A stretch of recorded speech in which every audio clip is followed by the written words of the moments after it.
Welcome back to our channel inside medical education. दोस्तों, आज के इस वीडियो में हम सीरम लाइपेज ब्लड टेस्ट के बारे में बात करेंगे। तो चलिए शुरू करते हैं।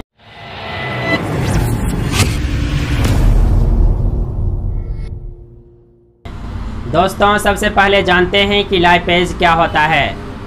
लाइपेज एक तरह का एंजाइम है जो कि फैट के डाइजेशन में हेल्प करता है। दोस्तों, हम जो भी खाना खाते हैं और उसमें जो फैट्स होते हैं उसके डाइजेशन में जो लाइपेज एंजाइम होता है उसी का रोल होता है, वही फैट को डाइजेस्ट करते हैं।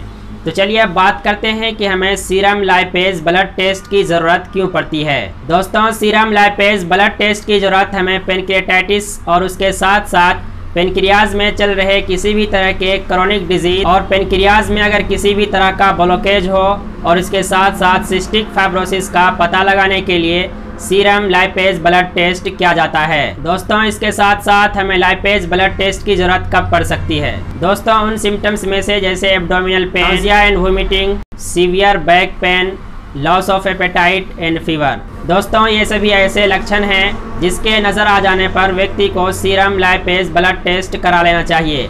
हालांकि ये ऐसे लक्षण हैं जो कि और कई सारे डिजीज़ में देखने को मिल सकते हैं, लेकिन ये पेनक्रियाटाइटिस का भी एक लक्षण हो सकता है, इसीलिए हमें सीरम लाइपेज ब्लड टेस्ट करा लेना चाहिए। दोस्तों, इसके साथ साथ सीरम लाइपेज ब्लड टेस्ट की ज़रूरत तब भी पड़ सकती है जब आपके फैमिली हिस्ट्री में किसी को पेनक्रियाटाइटिस की समस्या हो, और इसके साथ साथ यदि आपको ओबेसिटी, हाई ट्राइग्लिसराइड्स, डायबिटीज़ और गॉल स्टोन की समस्या हो तो आप इन कंडीशन में भी सीरम लाइपेज ब्लड टेस्ट करा सकते हैं।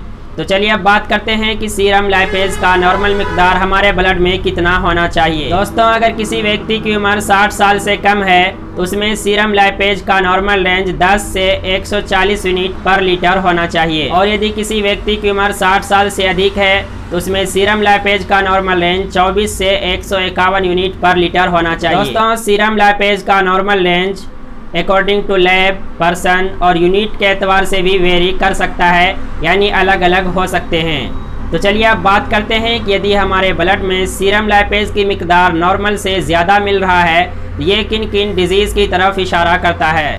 दोस्तों, अगर सीरम लाइपेज की मिकदार नॉर्मल से ज़्यादा है, यह pancreatitis, blockage of the pancreas, kidney disease, peptic ulcer और अगर गॉल ब्लैडर में किसी भी तरह का प्रॉब्लम हो, ये सभी ऐसे कंडीशन हैं जिसमें सीरम लाइपेज की मिकदार नॉर्मल से ज़्यादा हो सकती है। तो चलिए अब बात करते हैं कि वे कौन कौन से क्लिनिकल कंडीशन हैं जिसमें कि सीरम लाइपेज की मिकदार नॉर्मल से कम हो जाती है। दोस्तों, cystic fibrosis and chronic disease of pancreas, ये दोनों ऐसे क्लिनिकल कंडीशन हैं जिसमें कि सीरम लाइपेज की मिकदार नॉर्मल से कम हो सकती है। तो चलिए अब बात करते हैं कि सीरम लाइपेज ब्लड टेस्ट कराने से पहले हमें किन किन सावधानी को बरतने की ज़रूरत है। दोस्तों, सीरम लाइपेज ब्लड टेस्ट कराने से पहले कोई ख़ास सावधानी बरतने की ज़रूरत नहीं है, लेकिन बेहतर यह होता है कि जब आपको सीरम लाइपेज ब्लड टेस्ट कराना हो तो उसके 8 से 12 घंटे पहले आपको कुछ नहीं खाना चाहिए। दोस्तों, अगर आपके ब्लड में सीरम लाइपेज की मिकदार नॉर्मल से कम या ज़्यादा मिल रहा है, इसका मतलब हमेशा किसी बीमारी की तरफ इंडिकेशन ही नहीं होता है, बल्कि कुछ मेडिसिन के इस्तेमाल से भी सीरम लाइपेज का लेवल नॉर्मल से कम या ज़्यादा हो सकता है। इसीलिए अपनी रिपोर्ट को किसी क्वालिफाइड हेल्थ केयर प्रोफेशनल को दिखाने के बाद ही किसी भी तरह के मेडिसिन का इस्तेमाल करना चाहिए। So friends, this is the video on serum lipase blood test. Hopefully this video will be helpful for you. Thank you for watching.